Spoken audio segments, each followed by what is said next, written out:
भगवान महावीर एक नगर से दूसरे नगर का भ्रमण करते रहते थे। एक बार उन्हें किसी गांव जाना था। उस गांव को जाने के दो रास्ते थे। एक लंबा रास्ता था जो आरामदायक और आसान था। दूसरा रास्ता छोटा था मगर वो एक भयानक जंगल से होकर जाता था। महावीर ने छोटे रास्ते से जाने का निर्णय लिया।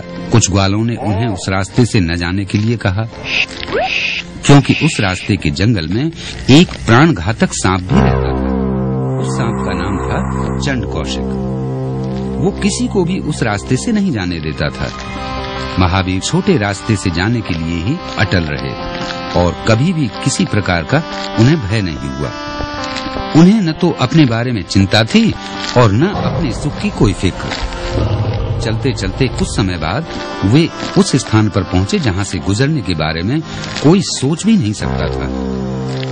महावीर वहां रुके और ध्यान करना शुरू किया।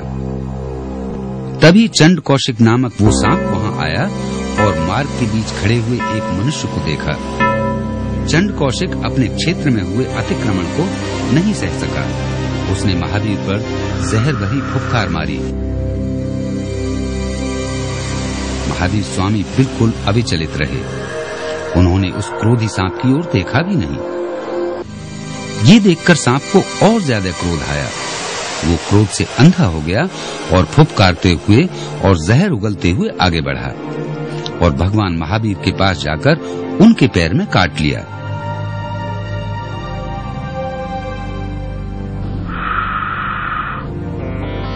भगवान महावीर ने धीरे से अपनी आंखें खोली। उन्हें कोई चोट नहीं लगी थी। उनके पैर से सफेद रंग का दूध जैसा द्रव बहने लगा। सफेद रंग जो प्रेम और करुणा का प्रतीक है।